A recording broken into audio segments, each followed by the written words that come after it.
Hey, we're back again. We're back. Oh my god, it's been so long. It's been 2 whole weeks. No, it has not. It's been 10 minutes. For us.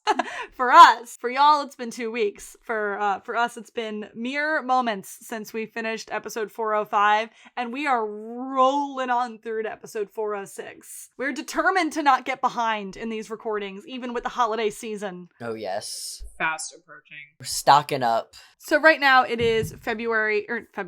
It is November. It's November 20th. This will probably air maybe early mid-December, just before Christmas time. But for us, it is November 20th. So if anything insane and crazy has happened in the world between now and then, we don't know, because we're in the past and you're in the future. That's always so scary to me. Ain't that crazy? But I one thing that we forgot to talk about at the beginning of the last episode, briefly yesterday, Kamala Harris became the first woman president. Because Joe Biden got a colonoscopy. Yeah, because when the president is put under general anesthesia, the vice president becomes the acting president because the president is under general anesthesia and can't make decisions for himself. That's so funny. I did not know that. I did not hear about that. Well, so it's like, we got our first woman president because somebody got something stuck up his ass? Yep. All right. Oh, all right. For 45 Honestly, minutes. Peg the patriarchy. Peg the patriarchy! But also 2 nights ago, there was this fucking eclipse that I didn't know about. There was an eclipse? Yeah, 2 nights ago. Yeah, it was called the Beaver Eclipse. My mom told me about it the next morning. It was like peak from like 2 a.m. to 5 a.m. It looked really, really cool. It was super red, I heard. Oh. My mom showed me some photos. I was like surprised that I didn't hear more about it because I feel like whenever eclipses happen, people don't shut the fuck about it. I'm taking an astro class. I'm surprised they didn't tell me anything about it. The Beaver Eclipse. I knew the moon was a lesbian. Damn. That's crazy. I didn't know about that. I know it was a full moon the other day. I didn't know there was an eclipse. Maybe that's why my brain clicked into place the last couple of days. Yeah, it's called the Beaver Moon. Crazy shit. But yeah, so we were and now a month ago for y'all, but we briefly had our first woman president. And that's all we know right now. There's still a bullshit.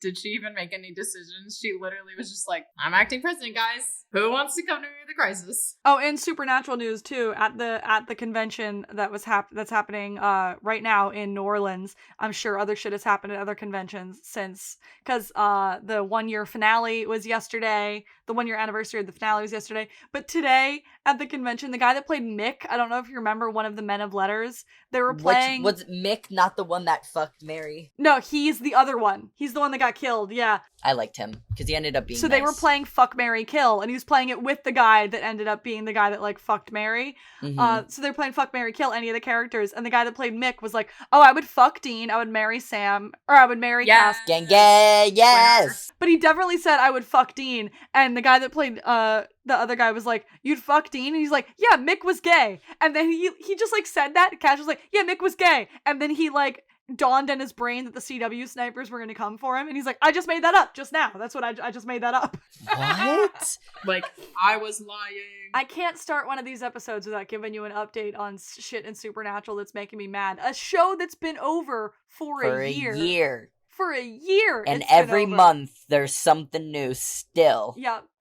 Jensen posted a video on the anniversary of the finale of him in the Impala, and he turned the radio on, and he's like, Carry On My Wayward Son had come on the radio, and he's like, it's been 1 year. I'm like, Jensen, I need you to stop. Come on, girl. I bet there's still an after contract that they're somehow still in, that they still have to. Well, Jensen's production company is going to do the prequel. Oh yeah, so he still has to be a fucking supernatural bitch.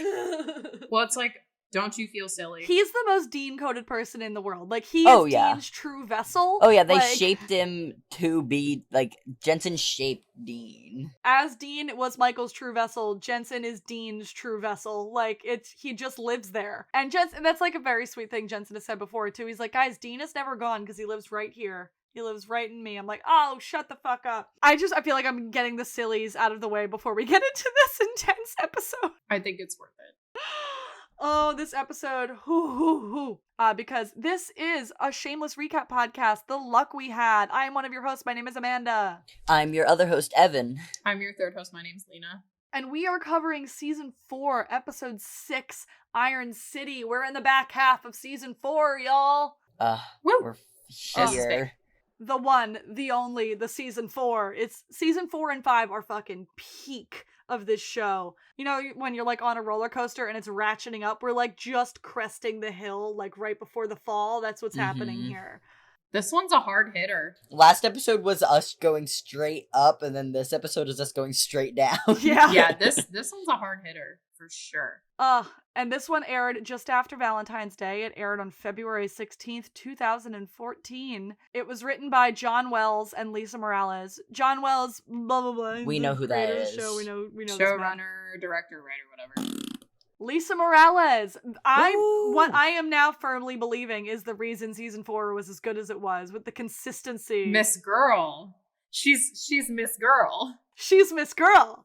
John Wells was like, I'm gonna write this episode, and she said, not alone. Yep. Not if I have anything to do with it. I am the queen of consistency in season 4, and we're going to fucking keep that.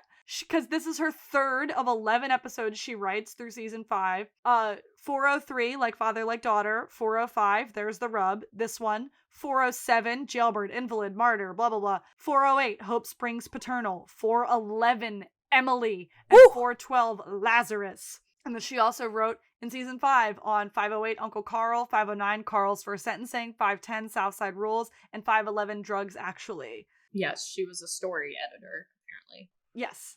And she's also written on Queen Sugar, Rosewood, Bluff City Law.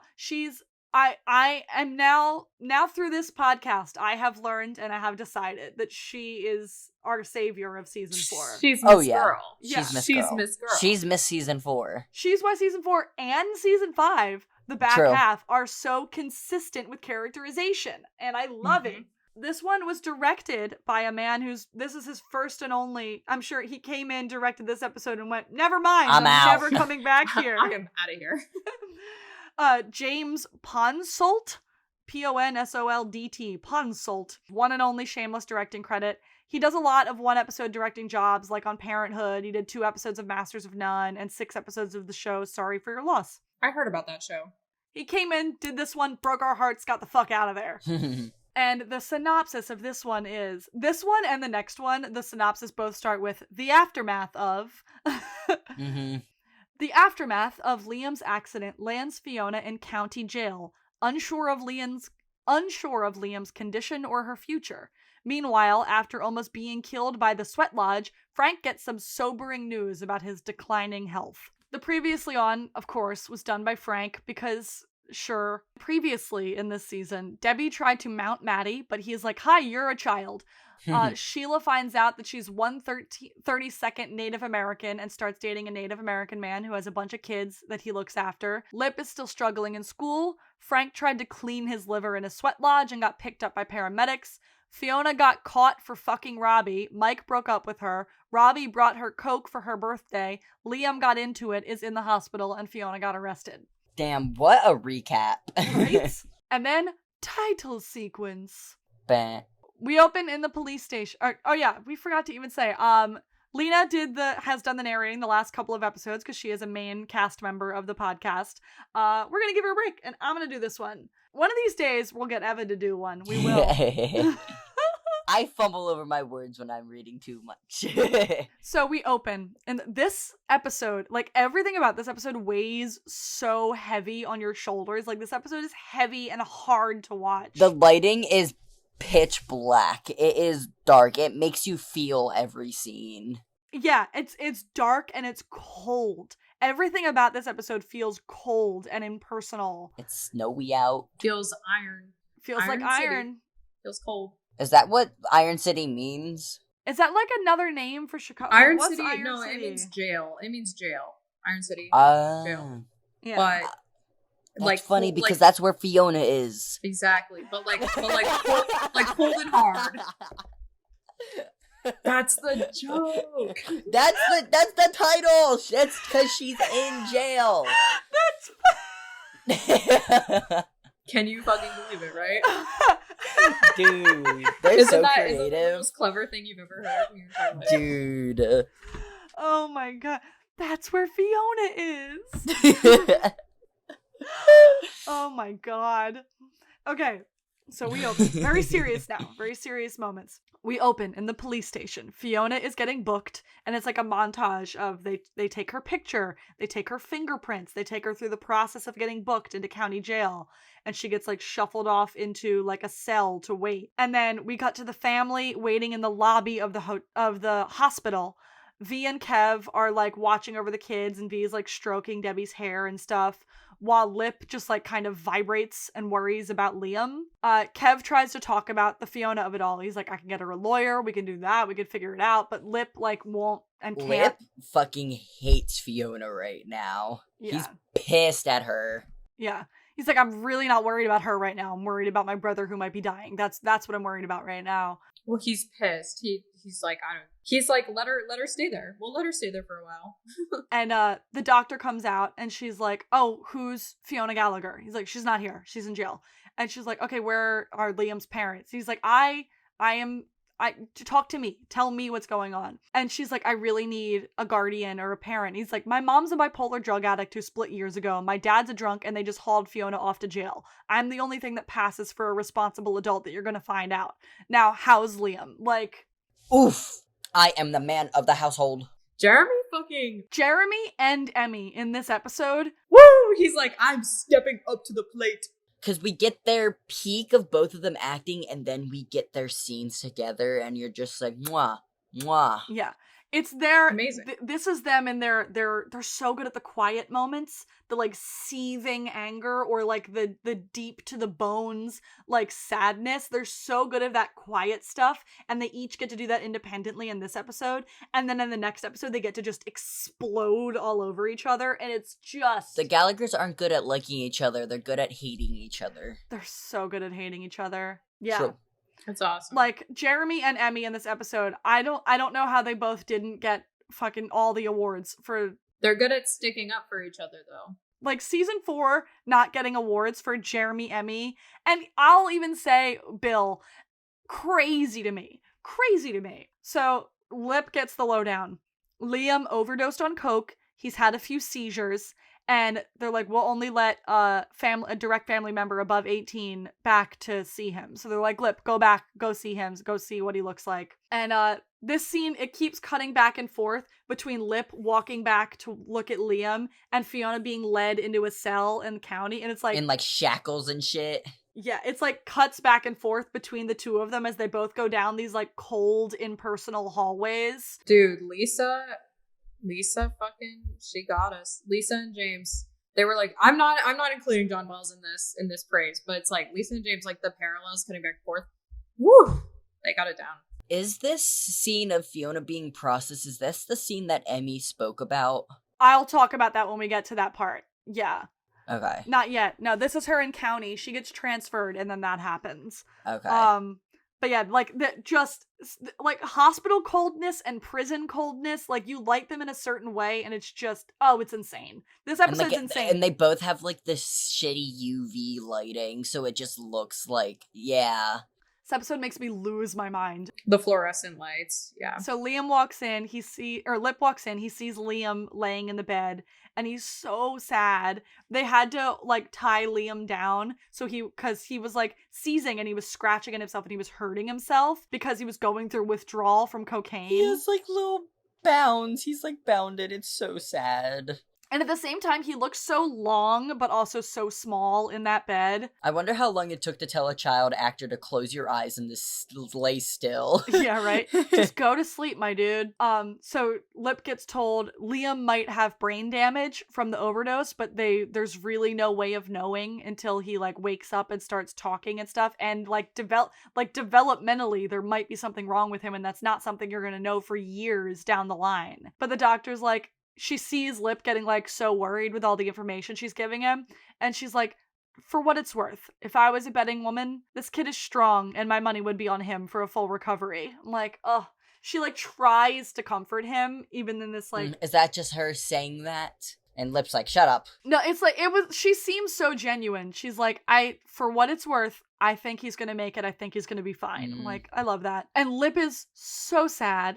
And then we cut to Fiona, who is so sad, sitting on the floor in a cell surrounded by women. And then she gets up and she's getting processed and sent for transfer out of county to another facility. Cook County or whatever. Yeah, to like city or whatever state. Well, because Cook County is like Chicago. And then back at the hospital, Kev finds Lip sitting alone in the hallway. And Kev's like, V took Debbie and Carl home. We put him to bed. And I found out that Fiona was getting transferred. He gives him like a whole update. And Lip is doing the paperwork for Liam. And he's like, insurance information, none. Employment, none. Credit card number, none. I wonder if they'll let us wash fucking dishes. And Kev's like, they have to treat him. Don't worry about it. And Lip's like, oh, they're going to come after us for it. And Kev's like, what are you worried it's going to fuck up your credit score? Like, just don't worry about the money right now. And Kev's like, I called that lawyer. We can get him. Lip's like, no, we can't pay for a lawyer. She can have a public defender. And Kev's like, he doesn't get it. He doesn't get why Lip won't help Fiona out of this. He's like, she's family. She's your big sister. You have to help her. Well, isn't he like she made a mistake? Like it was an accident. I was there. And like, if I can remind you, Kev, who does have 4 babies on the way, was also high on coke at that party. Like, he was also another adult at that party, high on coke when that happened. Well, I remember Veronica blames herself later. Yeah. She was like, I was sober. I should have been watching him. And then Kev's like, literally no one saw him. But he also was under the influence of it too. That's why I think Kev is like sympathizing so hard with Fiona, like not only because of her bond with her, but he's like, we were all there. And Lip's like, you know what? You know why I don't care about what's going on with Fiona right now? It's 5 a.m. I have a quantum physics quiz in 3 hours. Guess I'm fucking missing that. Like, he's like, he was doing well and now he's been dragged back in. Like, homeboy was just looking for his brother, not yesterday. And then in another part of the hospital, Frank, and I don't even think any of the family knows that Frank is here, but in another... Yeah, they don't. He just shows up on a different floor. Yeah, in another part of the hospital, Frank wakes up. Sammy is asleep by his leg, and he tells her she looks like her mother. Her mother, who apparently has diabetes, lost a foot, and had breast cancer with a double mastectomy and had them rebuilt. But then when she shows up, I'm pretty sure she has both of her feet. Yeah, nothing of that is accurate. She has both of her feet. Queenie is like a goddess. She's just normal. She's the most normal out of all of them. She's a little bit of a hippie, but like that's it. And not even like a prosthetic. Like she straight up just has both of her feet. Like because these writers forgot what happened in their best season. The people who wrote her, what they knew Sammy had a mother, they just forgot they ever mentioned her having a mother. # forgot. Yeah. A doctor who's an actor I recognize. He's like a ginger dude that's in like one episode of 1,000 Things. He comes in and he says that Frank is a legend in the hospital. You see Frank's file, and it's like a big, huge file. He's like, "You're a frequent flyer at our hospital." And and Frank's like, "Oh, I remember you. You fucked up the best high I ever had." And the guy's like, "Yeah, sorry, I gave you Narcan." So you didn't die. This is so random, but I'm totally gonna forget. But I found another Shameless to Sunny pipeline to Barry pipeline. Do you remember the one of Mr. Kuzno's son from Barry? No. I remember the first guy Barry killed was Tony the cop. Yeah, that is true. That was big. I remember that.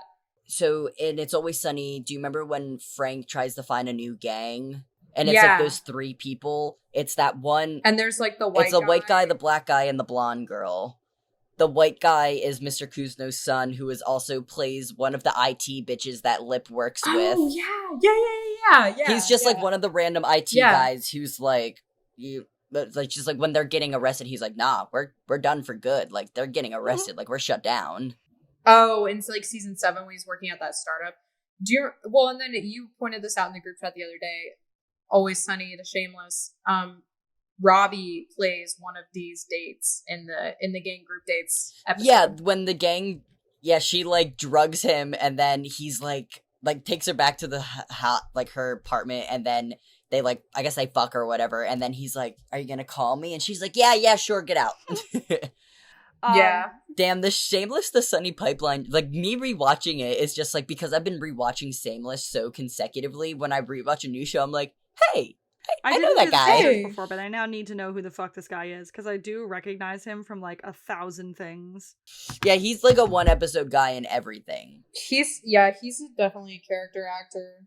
This actor's name is Scott Grimes, the doctor actor. His name is Scott Grimes. This actor Scott Grimes, he's been in one episode of everything. Dexter, ER. He does voices in Family Guy and American Dad. He's in the Orville right now. Okay. So, he's like, yeah, so sorry I, like, saved your fucking life with Narcan. And he's like, hey, can I ask you, why the fuck were you in a sweat lodge? And Frank's like, oh, it's because of my liver. I found out that Native Americans, like, sweat out the toxins in their liver, and my liver is failing, so I gave it a shot. And he's like, I started drinking at 12, and the doctor's like, he's like making jokes and he's actually being really nice to Frank. He's like, well, you got a good 40 years out of that thing and look at you go. And he's like, you know you're dying, right? Like, he like gets like really like somber with him. He's like, you know you're dying, right? Well, because he's also like frequent flyer. Like, I know this guy. And Frank's like, I'm not dying. I got a good 10 years left. And 7, but good guess there, Frank. He's like, I got a good 10 years left. And the doctor's like, Sammy asked the doctor, she's like, okay, but how, like, serious are we talking? How dire, like, and the guy's like, look for urns, buy a coffin. Like, that's what we're talking about. It's gonna be soon. And we go from that very somber realization that Frank is like, he is knocking on death's door to jail, where Fiona gets asked a bunch of intake questions like, are you on drugs? Do you this, that, or the other? And she gives over all of her personal belongings.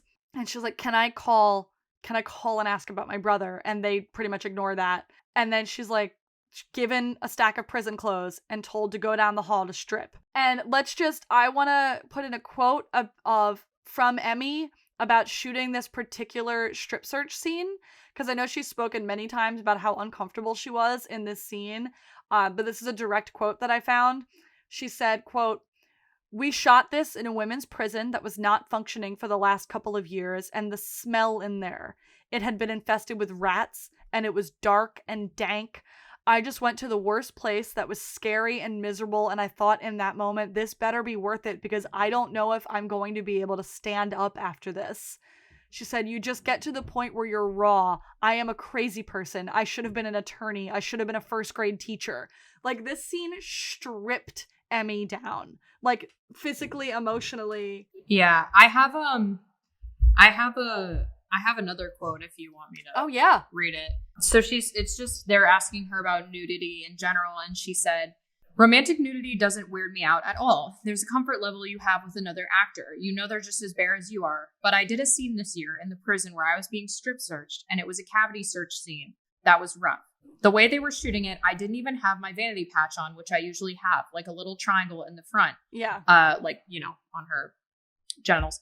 And I had a huge panic attack as we were shooting, which actually ended up in the show because I had never felt so kind of dehumanized in a weird way. And I said to my boss, our showrunner, like, I really hope that this is good. I hope it's worth it because you're putting me through hell, like a huge panic attack. And he was like, yeah, it's good. Don't worry. Fuck them. Fuck them for making her do this. There is a way they could have done this scene that wouldn't have traumatized Emmy Rossum from doing it. Yeah. It's really bad. It's bad. I hope she at least got along with the other woman that was in the scene. Like I hope there was at least that comfort, like, because this scene is really fucking hard to watch, and I'm glad you read that. I didn't know that. Like, I made a comment on this that, oh, like, in this scene, she strips down, she bends over, she has to get strip search, and, like, I said I don't know how much of this was Fiona and how much was Emmy, but, like, she is shaking. Like, it is so hard to watch, but her saying that it was her having a panic attack that got put into the show, oh my god. You can see and feel how real it is, because it's literally Emmy not being able to function, being put in such a vulnerable situation like that. Like, and it's awful, and, like, it's one big shot, and that, like, at the end of it, while Emmy herself is having a breakdown, she still manages to squeak out her one line. She, like, stands up and holds herself, and she's like, can I get my phone call now?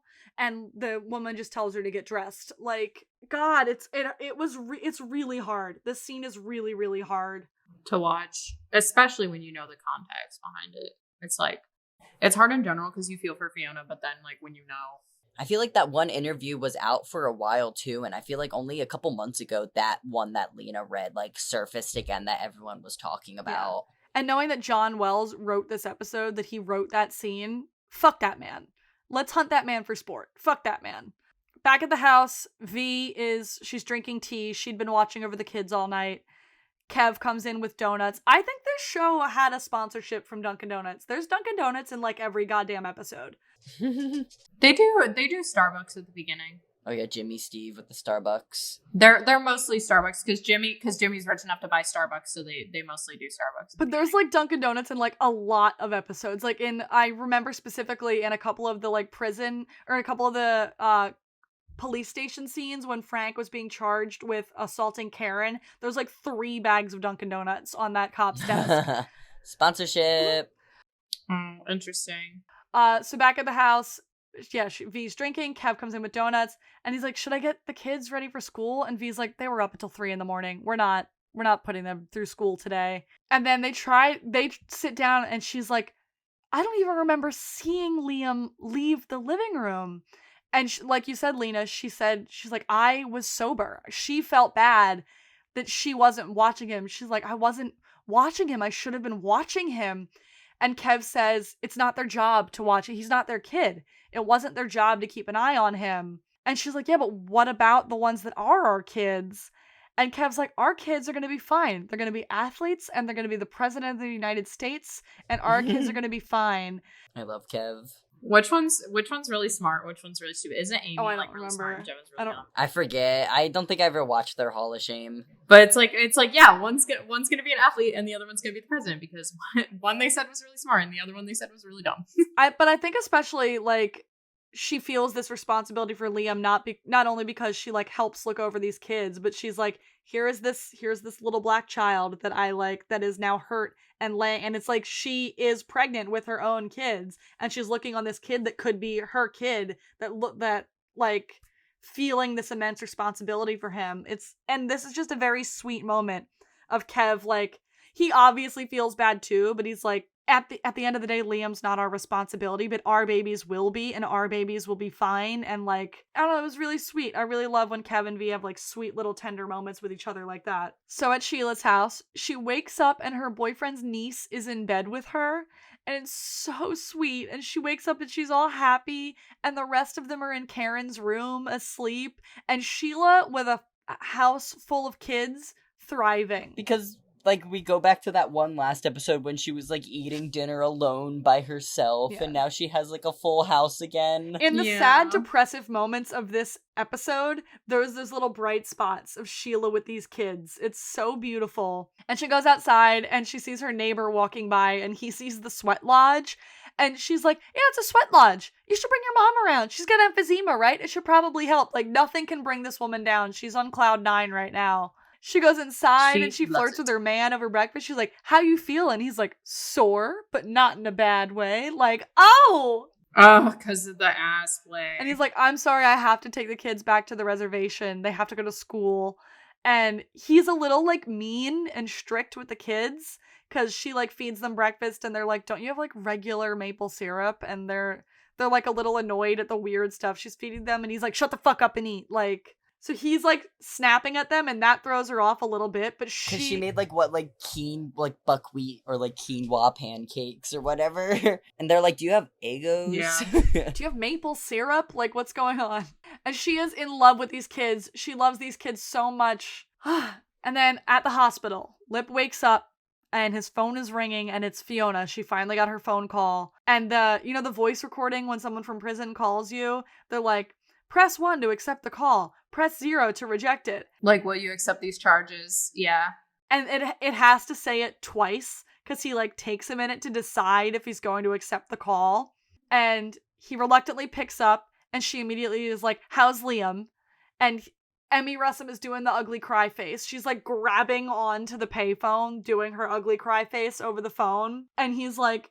isn't Lip like, he could have brain damage. He had a bunch of seizures. He could be dead. He could die. And she's crying so hard and Lip's like, I don't even give a shit about you, bitch. He's just like, yep, look what you did. You fucked up. He's gonna die. It's your fault. And she's like, He's like, feel bad about it. Feel bad about it. Sarah Paulson cried before Sarah Paulson cried. Yes. Well, but she's like, please tell him I love him and tell him that, like, I'm so sorry. And it's like, he's 3. Yeah, she's like, please tell him I love him, please. And he hangs up on her, like, before she even finishes saying that. Brutal. Yeah, he's an asshole for that one. But I kind of agree with him, though. I kind of see where he's coming from. Though. I'm like, yep, no, you're I'm right. not mad at him about it. Like, I feel bad for Fiona, but I'm also like, it's what she deserves. Like, maybe the cocaine shouldn't have been out where a toddler could get to it. I'm not saying don't party and have fun. Well, it's like, why are you doing coke at a party at home with your kids' siblings? And like, literally simple answer to this, to get to where the like 3-year-old won't get to it. Do it on the ledge of the fireplace. He can't climb up there. Just line it up there if you want to do coke in your house full of kids. Do it where he can't get to. Well, and then it's like, when Carl comes home, like, Carl loves to get into shit. It's like, fucking put it away. Like, yeah. Like, do a couple lines, and then put it away. Be like, we're done with the coke today. It was not that big of a bag. So we're on Emmy doing the ugly cry face on the phone call. Lip hangs up on her. She falls apart. Like, she absolutely falls apart. But Lip is being told that Liam has stabilized and he's being let in to see him. And he meets the new CPS person, who, of course, they called CPS, and is in charge of their case. And he's told that he needs to find Frank before Liam is released, or Liam's going to get put in foster care. Because he can't be put back in Fiona's custody. And so without Frank, he'll be put in foster care. And Lip's like, I'm 18. Can I just take him? Can I just take responsibility for him? Because I'm 18. And they're like, there's a way legally we can try to do that for you, but we need Frank first. And Lip's like, okay, fine. And he's like, but can I go see him? And he goes to see Liam, and Liam is sitting up and he's awake, and Lip gets to hug him, and like, Lip dad era. Oh, he was the best dad ever. This is a little sneak preview of how good of a dad he's going to be, the way he takes care of Liam.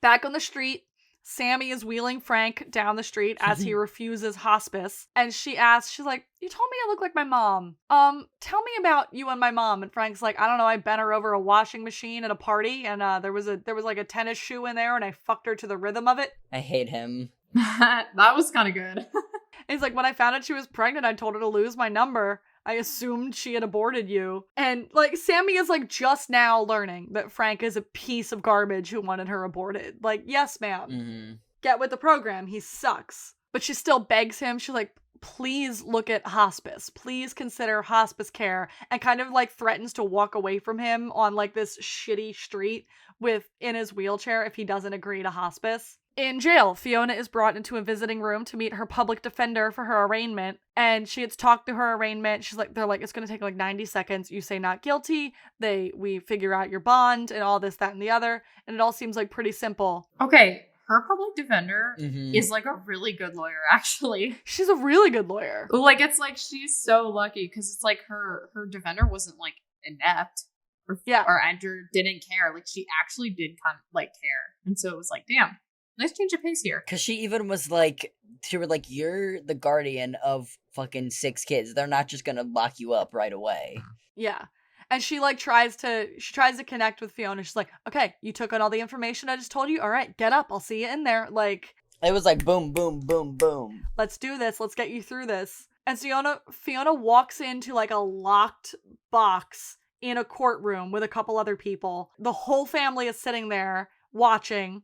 And she gets up, she says not guilty. Her bail gets set at $100,000. And you see her like go numb and the sound kind of drop out. And then the family tracks down the public defender in the hallway. And they're like, what the fuck? We don't have $100,000. And she's like, you only actually need to put up 10% of it, which is $10,000 bond. I didn't know that was a thing. Yeah, no, that's what bail is. You put up 10% of it.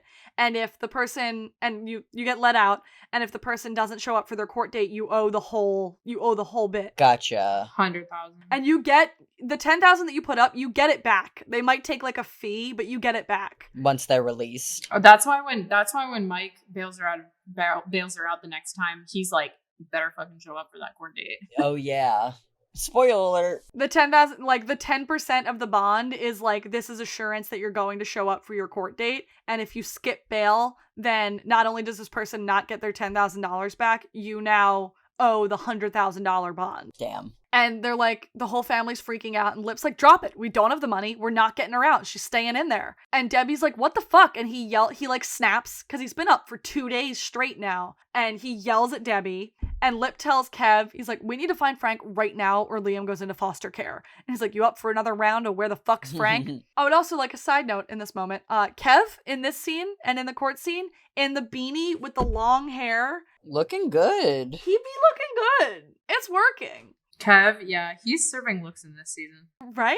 At the hospice place, Frank hears out the whole speech. They're like, we'll make you comfortable. There's this, it's like a very Christian, like religious place. And he is not into it. He does not want to be there. Sammy is like, oh, that's lovely. Oh, that's nice. And Frank is like, get me the ever-loving fuck out of this building. Because it's like all these people who are like basically vegetables that they're showing him, and he's like, no.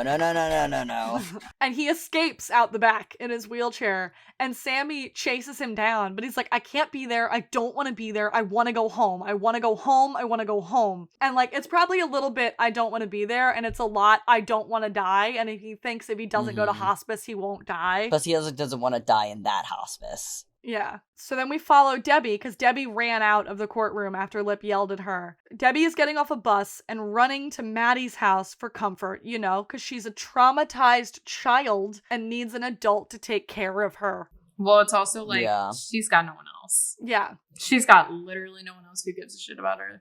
I refuse to let them draw a parallel between this and Ian running to Mickey during the Monica. I refuse.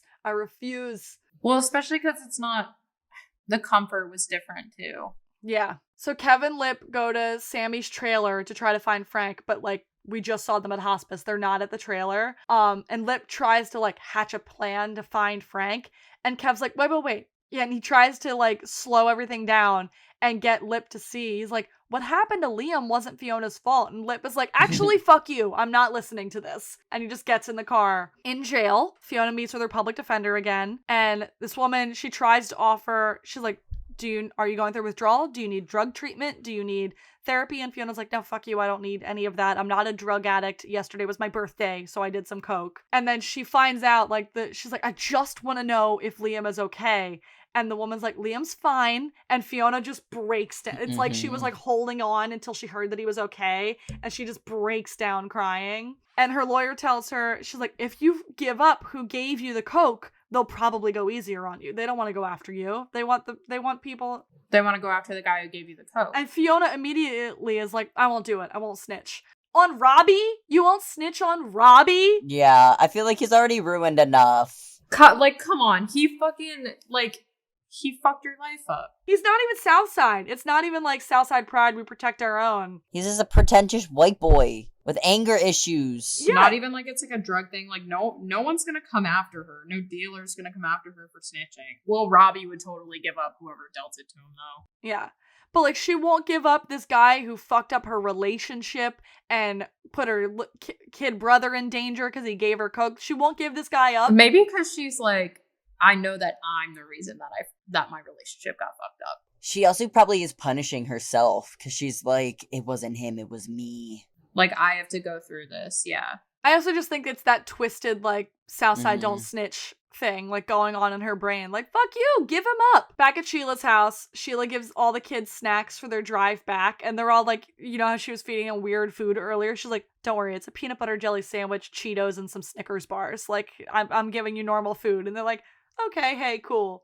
And like earlier on, she was calling them, she's like, One-Eyed Snake, Breaking Wind, and her boyfriend's like, you know, those aren't their names, right? She's like, it's the names they gave me. We love Sheila respecting. She's like, that's the names they gave me, that's the names I'm calling them. She would be such an ally. Right? And she gives the kids snacks for the ride home, and a bunch of the older ones come out, but the one that she was like in bed with in the morning, she's like, do you know what an Eskimo kiss is? And she gives her an Eskimo kiss. She's like, do you know what a butterfly kiss is? And she gives her a little butterfly kiss. Like, it's so sweet. God, she loves these kids. She's just built to be a mom. That's who Sheila is. At the alibi, Kev checks in with V. She's going through the books.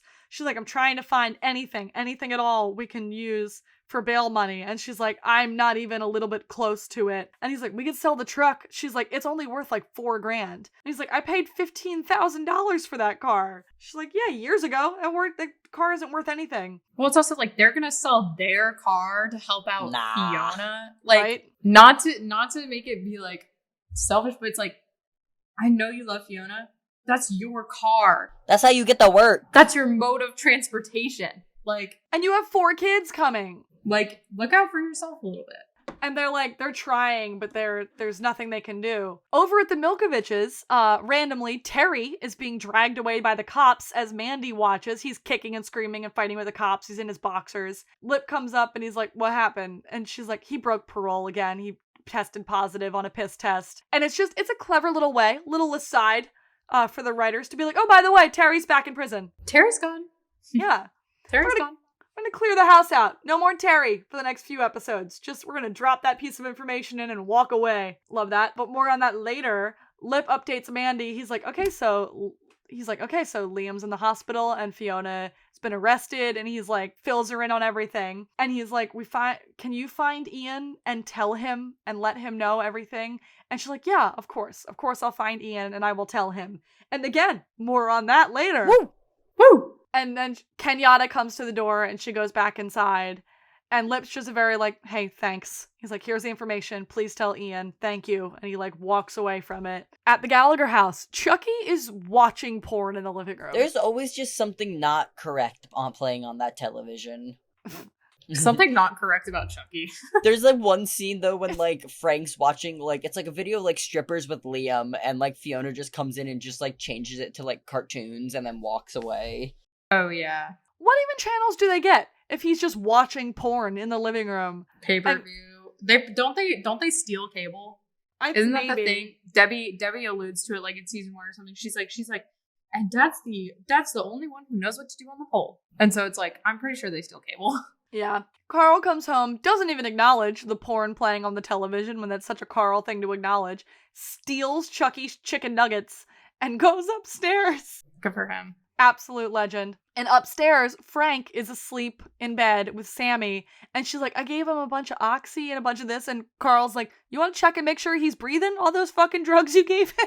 And she's like, she's taking care of Frank. She's like, the sweat lodge almost killed him. They should burn that thing down. And she said that to Carl. She's like, hey, someone should burn that sweat lodge down. Carl's like, Carl's like, I built that. But it's also like, who told me to build it? Yeah, right? Wink. Lip comes home, he gets updated on who the fuck Chucky and Sammy are, because he doesn't know who the fuck Chucky and Sammy are, while Carl eats Sammy's she was upstairs, and she's like, I bought Chucky chicken nuggets, but if he wants more food, he can eat my Big Mac. So Carl goes downstairs and eats her Big Mac. Good for him. Good for him. And Lip's like, hey, who are they? And he's like, oh, nephew and big sister, she's in the shower. And Lip's like, you know what? We don't have time to unpack all of that. And Carl's like, so do we have the money to get Fiona out? And Lip's like, no, we have no choice. We can't help her. And he's like, he's so tired and done with this that he's like, gets a beer out for himself, and Carl takes it and takes a few sips, and Lip doesn't even object. He just lets him. And they discuss that every family is fucked up, but they're the extra special Gallagher kind of fucked up. Take a shot. Take a shot. Our lives are bad because we're Gallaghers. Okay. Okay, it's a Gallagher thing. Sure. We get it. That's the reason. So Lip finds out that Debbie didn't come. He's like, hey, where's Debbie? You guys have to go to school tomorrow. And Carl's like, Debbie's not here. He's like, Debbie didn't fucking come home last night. And he picks up his phone to call her. And then her phone, we go over to the scene. Her phone is ringing in Maddie's apartment, and she sees it ringing, and then she feels Maddie coming up behind her and closes her eyes and fakes sleep so that he will take care of her, because she is a child and that is what children do.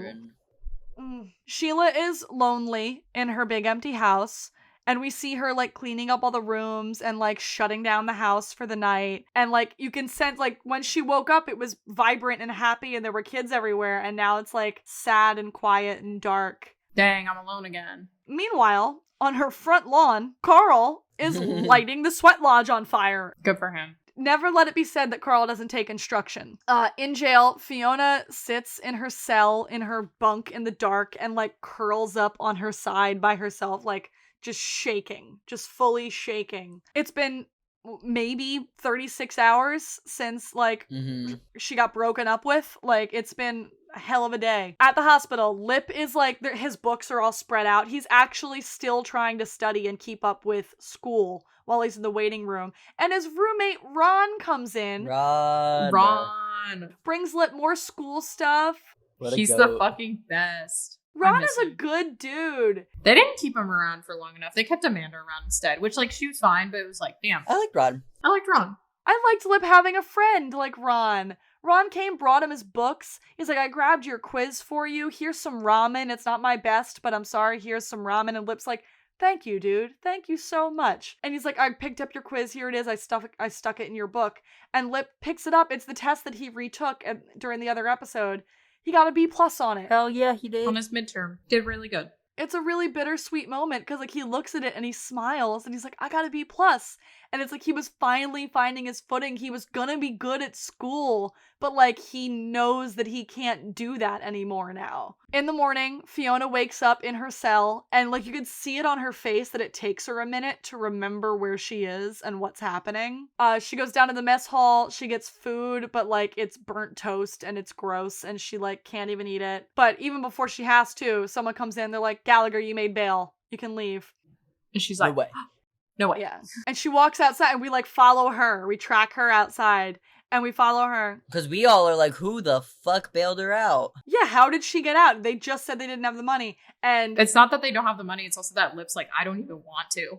Yeah. So, like, maybe we're expecting Kev or V. Maybe they pulled something off. But you come out and we follow her and we turn around and it's Mike. It's Mike leaning up against the car. Carl called him and asked him for help. I guess after Carl talked to Lip, he's like, well, Lip's not going to help. So he called Mike. I wonder how we got Mike's number. He probably just called, like, Worldwide Cup. I bet she put Mike's number, like, on the fridge or something. It was like, in case of emergency, he's like, oh, yeah. I'm probably with him, you know? She's like, Carl called and said, you don't know any other rich people. So he called me. And he's like, how are you? She's like, I'm okay. And he's like, you're going to show up to the trial? She's like, yes, I'm going to show up to the trial. And she's like, whatever they charge you for the bond, I'll pay you back. And he's like, yeah, write me a check. I don't ever want to see you again. Ooh. Yeah, I support him. He's like, get in the car, write me a check. I don't ever want to see. But like, he showed up and he bailed her out. And he's like, yeah, you can pay me back, whatever. I just don't want to look at you. He's a good person. Mike is such a good dude. Well, it's like not just that, but like he drove her home. Like, yeah, he could have just been like, take a fucking bus. Like, Mike and Ron, good dude squad. For real. So Sheila wakes up in her empty house and walks downstairs and makes her little breakfast, and she, like, arranges it all in front of her. She has, like, a little vase with, like, a flower. So cute. She makes her little egg and she makes herself toast, and she, like, arranges her whole setting in front of her, and she, like, looks at it and she takes a breath, and then she snaps and she goes upstairs and packs a bag and finds some old photos and some turquoise jewelry in a shoebox, and she puts it on, like, embracing her Native American side. Not just that, but I think it's that Jody and Karen moved to Arizona. Mm-hmm. Turquoise is, like, big there, and so it's like she's probably like Jody probably mailed that to her when they got there or something, and she's like, oh my god, I should go see them. But no, she's not going to see them. No, she's going to Roger's running tree, remember? Yeah, she goes upstairs, she packs a bag, she puts on the jewelry, she gets all bundled up, and she, like, takes a moment to look at her house, and then she leaves, and she gets in the cab, and she's like, take me to the reservation. And then she's gone for, like, 5 episodes. She comes back at the end of the season. A couple episodes. Yeah. And also in the morning, Debbie wakes up in Maddie's bed, and he's like, hey, so this woman named Sheila called. She asked if you would water her plants while she's gone. She seems a little loopy. And Debbie's like, nah, she's good. We like her. He's like, Lip also called, but I didn't answer. I didn't think I should answer. But you got a text, and Liam is getting out of the hospital today. Yeah, I was about to say, I was like, I don't remember him answering that phone. I was like, he wouldn't have. No, he didn't. He was probably like, I don't want to talk to him. And so he takes her to the hospital. Like, we go from him telling her Liam's getting out of the hospital to we cut to the hospital. Everybody's in the waiting room. And she walks in with Maddie. And he's like, Debbie, where the fuck have you been? She's like, at Matt's. And he's like, oh, you're Matt? How fucking old are you? And it's like, yeah. It's the appropriate reaction. Like, who the fuck are you, you grown man with my little sister? But Debbie meets Sammy and Chucky.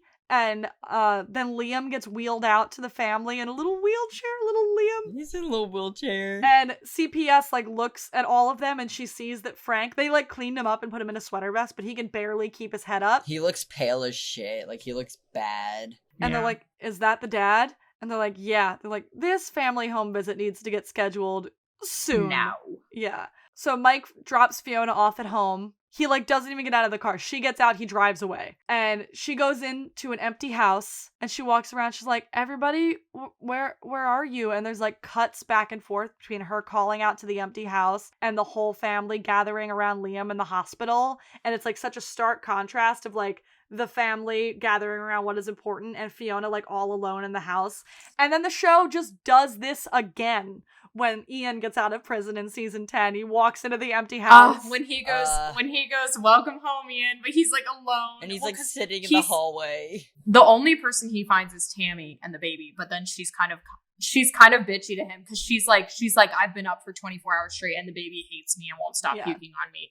Can you open the door? And he does. And then he's like, welcome home, Ian. I think that those are like moments like that in season 10 are why I liked season 10 because that happened and I was like, this is a very season 4 moment that's happening right now. Season 10 was really good. It was really good. Because they just took this moment from season 4 and just used it again. But this time it was different. Yeah. Because Ian did it. She gets to the kitchen and you see her like, it like cuts away, but you see her look down at the spot where Liam OD'd and she like starts to cry again, but we fade to black and just go to credits. And there's no after credit sequence. Not in this bad boy. Not in this fucking episode. No way, Jose. Next week on Shameless, Lip doesn't trust Fiona to be alone with Liam. Frank is spiraling down the drain and the family tells Sammy just how little they give a shit about that. Mandy sends Mickey to go get Ian to bring him home. Mickey finds Ian giving lap dances in Boys Town, and Fiona goes to trial. She might go to jail for 5 years.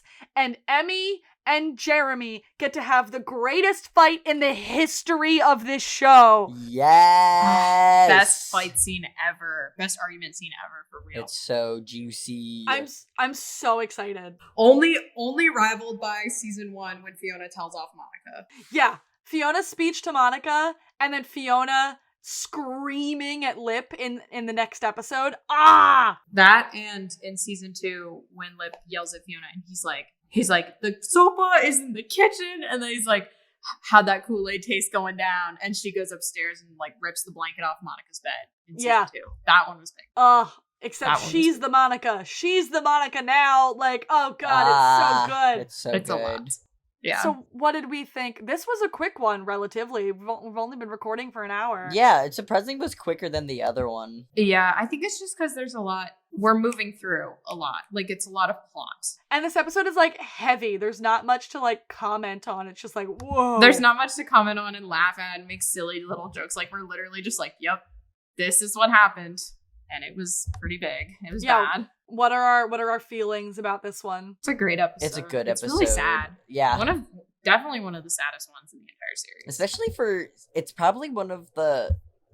Season 4 is just like a sad season, but also such a strong season. Yeah. It's one of the strongest episodes. For sure. Oh, for sure. Oh, yeah. Yeah. No doubt. There is balance in all of it. Like, yeah, and I'm glad that, like, last week we got an update on the Ian situation so that this week we could be like, all right, we had an update on that. We're going to briefly mention it with Mandy. Like he's fine. We don't have to worry about him right now. But for now, we're just... And I love that this was, like, it was, like, less than 24 hours. It was the moment after the last one ended, and then just, like, the next day after that. Like, let's just take this... I think that's why the last one worked, too, because the last one only took place over the course of, like, a day. Yeah, and this one only took place over the course of a day. Yeah. The day episodes, it's more immersive because, like, it's like just one total day, so you just feel like you're going on it with them instead of it being such a jumpy episode if it's like when we don't know what day it is. Yeah, it's just this long, slow drag of like, oh, how much can happen to you in like 48 fucking hours? Yeah, I'm like, damn, you guys really been going through it. No wonder you fucking are all so depressed. Yeah. I love when shows do that, when they make episodes like in like one right after the other, like it picks up. That's why Succession's so good, because a lot of the episodes in the seasons pick up right after the one before ended. So it's like you're like in it consecutively going with the show. Yeah. Oh God, I love season 4 so much. I love it so much. Like, and I love when the actors get to stretch like this. Like Emmy and Jeremy getting to do this in this episode. Are you kidding me? Yeah. And that was even a lot. Ethan, Carl has some good shit in this episode. Mm-hmm. Yeah. Debbie, I feel like Debbie has some good stuff in the next couple ones. Season 4, I think because of Lisa, strong Carl. Strong, consistent, good Carl. Strong. I think they highlighted a lot of like the kids' personalities in this season, definitely. Yeah. Well, because it's like Carl isn't just comedic relief anymore. Like he has his own Carl isn't just boom and like weapons and pee. trauma and relationship with Frank and relationship with his other siblings that like we don't really get to see later on, and we never really got to see early in the show. It was like Carl is just there to be like chaos. Yeah. Like he's there to wreak havoc and be funny. It's like they were experimenting with what young Ethan Kutsky could handle, and he could handle it. And then I just don't know what happened in the later season. Well, he did request a little bit of time off later down the line to go to high school for real and some stuff. That's why they wrote Carl off, I think. That's why he went to military school. That's why he went to military school for sure. Also, maybe a little bit of the juvie storyline when they wrote him off. Because once he goes to juvie, he doesn't show back up until like the next season. Yeah. So, but yeah. that was so much. That was a lot. I can't believe we just did 2 episodes straight. I That's know. insane. I'm exhausted. I can't even stick around to banter. I'm exhausted. The sun is down and it's only 5 p.m. Yeah. We started recording at 2:00 and now the sun is gone. But that was... Because we've been recording for 3 hours, or we've been consecutively talking for 3 hours. Yeah, we love to chat. But we love to chat. We are now officially in the back half of season 4. Yes! Oh, God! Only one more it. season until, like, this, and then season 5, and then I hadn't seen any of the episodes for the next few seasons. It's gonna be my first time through. So excited for Amanda to watch this for the first time. 6 and 7, I still maintain really good seasons. 8 and 9, though, I'll be honest with you, it gets hard. 8 and 9, It gets 8 hard. has a couple good episodes, and 9 is just 9 is just like, overwhelming. okay. Everyone just sucks in season 9. Yeah. But I'm so excited for the next week. Oh God. I love that every episode of season 4 makes me go like, and next week, like, I'm so excited. Mm-hmm. Big moments. Okay, so let's Prime time. get out of here. We're gonna plug ourselves once again. If you guys want, hopefully, maybe we will have announced news about a project that we're doing by now. I don't know. Yes. But if you guys want one of our Lena stickers or one of our original stickers, message us at luckwehadpod on Instagram, at luckwehadpod on Twitter, email us luckwehadpod@gmail.com. The link to our Ko-Fi, to our link tree, everything is in the bio of our Instagram and our Twitter. Or you can email us for more information. You can follow me at abnormalamanda on Twitter, at abnormalamanda18 on Instagram, or at abnormalamanda_18 on TikTok. Where can they find you guys?